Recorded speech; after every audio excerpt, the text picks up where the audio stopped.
Good morning friends. GST platform के YouTube channel में आप सभी का स्वागत है। जी हाँ फ्रेंड्स, छोटे tax payers small tax payers को अब जीएसटी के अंदर रिवर्स चार्ज मैकेनिज्म की लाइबिलिटी से रिलैक्सेशन जो है वो दिया है जीएसटी काउंसिल ने। मतलब ये कि अब आपको जीएसटी का रिवर्स चार्ज अमाउंट जो है वो नहीं पे करना होगा अगर आप स्मॉल टैक्स पेयर की कैटेगरी में आते हैं।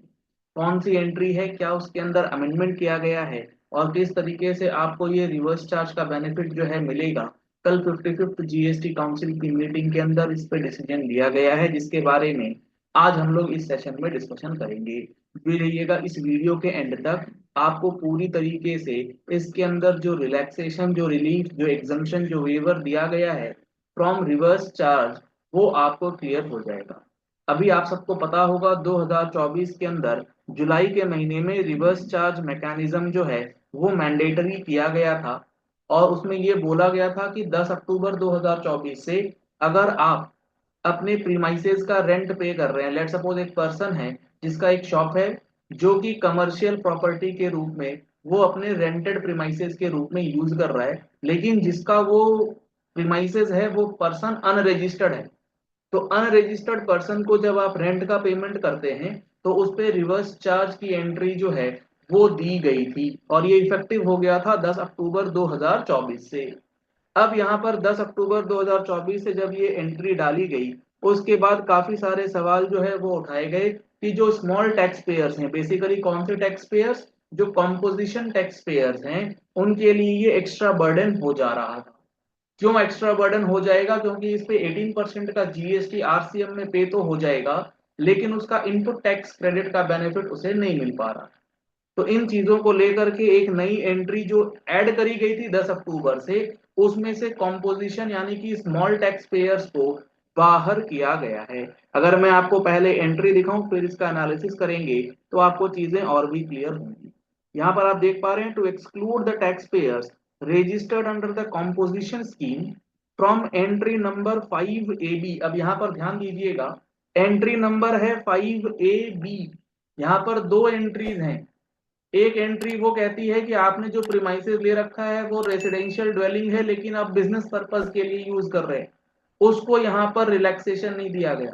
कमर्शियल प्रॉपर्टी आपने रेंटेड कर रखी है कंपोजिशन के लिए अनरजिस्टर्ड व्यक्ति से, तो रिलैक्सेशन है।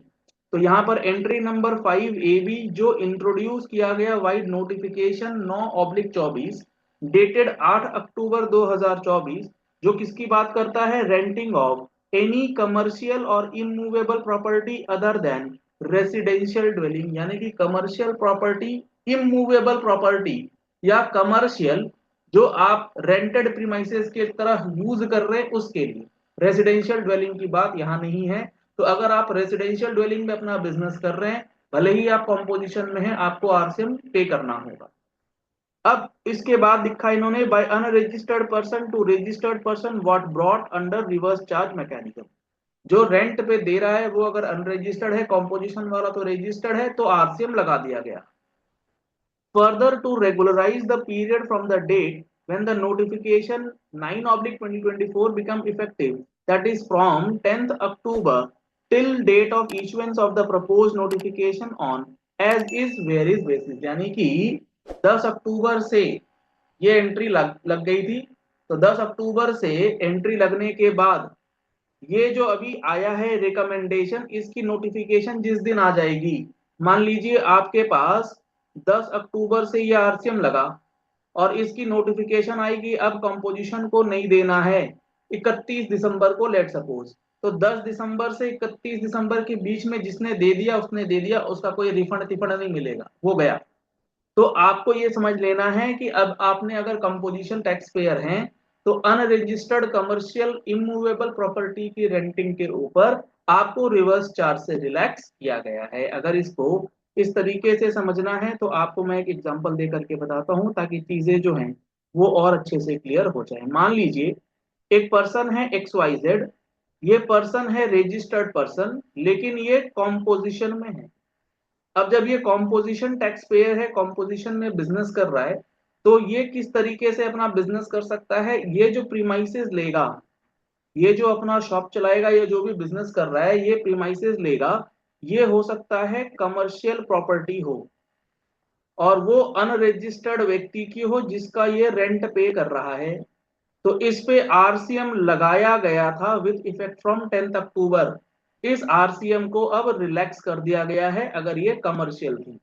लेकिन यही पर्सन अगर कोई प्रीमाइसेस में बिजनेस कर रहा है जो रेसिडेंशियल ड्वेलिंग है, लेकिन रेसिडेंशियल ड्वेलिंग को यो as a commercial purpose, commercial building use कर रहा है, रेसिडेंशियल के अंदर वो बिजनेस कर रहा है, तो इस पे भी रिवर्स चार्ज है और इस पे रिवर्स चार्ज 2022-23 से है। तो ये जो रिवर्स चार्ज है इसको रिलैक्स नहीं किया गया है, इस पे आपको कंटिन्यू ही रिवर्स चार्ज का पेमेंट करना है। तो आपको ये बाइफर्केशन भी देख लेना होगा कि आपकी जो प्रॉपर्टी है वो कमर्शियल कैटेगरी की है या फिर अदर देन कमर्शियल कैटेगरी। अगर आप कमर्शियल में हैं तो आपको नो आरसीएम है अब, अगर इसमें है तो कंटिन्यू आप पे करेंगे आरसीएम और ये होगा 18%। और सबसे बड़ी जो परेशानी वाली बात है वो ये है कि XYZ ये रजिस्टर्ड पर्सन जो कॉम्पोजिशन टैक्स पेयर है, लेट सपोज ये एक रेस्टोरेंट सर्विस प्रोवाइडर है, तो ये जो रेस्टोरेंट सर्विस प्रोवाइडर है जब ये जीएसटी के अंदर कॉम्पोजिशन स्कीम में काम कर रहा है तो ये 5% का टैक्स पे कर रहा है। 2.5% सीजीएसटी, 2.5% एसजीएसटी। जो भी इसकी सेल प्राइस है उस पे वो 2.5% सीजीएसटी, 2.5% एसजीएसटी पे कर रहा है। और इसके सामने इसको कोई भी आईटीसी जो है वो नहीं मिलता। तो ये जो आरसीएम पे कर रहा है 18%, मान लीजिए इसका रेंट है 10,000 का, तो इस 10,000 के ऊपर जो आरसीएम ये पे करेगा 1,800 रुपए, इस 1,800 रुपए का इसको आईटीसी नहीं मिलेगा, ये इसके कॉस्ट में ऐड हो जा रहा था। तो इस बर्डन को देखते हुए ये रिलैक्सेशन जो है गवर्नमेंट ने दिया है ताकि स्मॉल टैक्स पेयर्स को रिवर्स चार्ज मैकेनिज्म से कुछ रिलैक्सेशन जो है वो दिया जा सके। तो काफी इंपॉर्टेंट और बड़ा रिलीफ जो है वो रिवर्स चार्ज के अंदर कॉम्पोजिशन टैक्स पेयर वालों को गवर्नमेंट ने दिया है, जिसका बेनिफिट आप ले सकते हैं। चलिए इस वीडियो को यही एंड करते हैं। आशा करते हैं आपको ये पॉइंट्स बहुत अच्छे से क्लियर हो गए होंगे कि जीएसटी काउंसिल ने जो ये डिसीजन लिया है ये किसके लिए फायदेमंद है और किसको ये इम्पैक्ट करेगा। अगर आप जीएसटी के अंदर एक एक सेक्शन, एक एक रूल को डिटेल में समझना चाहते हैं तो आप हमारा जीएसटी का फुल कोर्स 2025 ज्वाइन कर सकते हैं, जिसमें आपको लाइव प्लस बैकअप क्लासेस जो हैं वो प्रोवाइड की जाएंगी और ये क्लासेस स्टार्ट होने जा रही है 18 जनवरी 2025। अगर आप इन कोर्सेज को ज्वाइन करना चाहते हैं जिसमें 180 प्लस आवर्स की क्लासेस आपको प्रोवाइड की जाएंगी तो आप इन नंबर्स पर कॉल कर सकते हैं, व्हाट्सएप कर सकते हैं और इस कोर्स को ज्वाइन कर सकते हैं, या फिर आप हमारी वेबसाइट web.gstplatform.com पे विजिट कर सकते हैं। पूरी इंफॉर्मेशन आपको वहां अवेलेबल है। आप हमारा mobile application GST platform Google play store से डाउनलोड कर सकते हैं और इसमें अगर आपने रजिस्ट्रेशन कराना है तो 31 दिसंबर से पहले अगर आप रजिस्ट्रेशन कराते हैं तो आपके लिए अर्ली बर्ड डिस्काउंट ऑफर जो है वो चल रहा है। आप उस डिस्काउंटेड ऑफर में पूरा का पूरा रजिस्ट्रेशन जो है कंप्लीट करा सकते हैं। Thank you and have a nice day.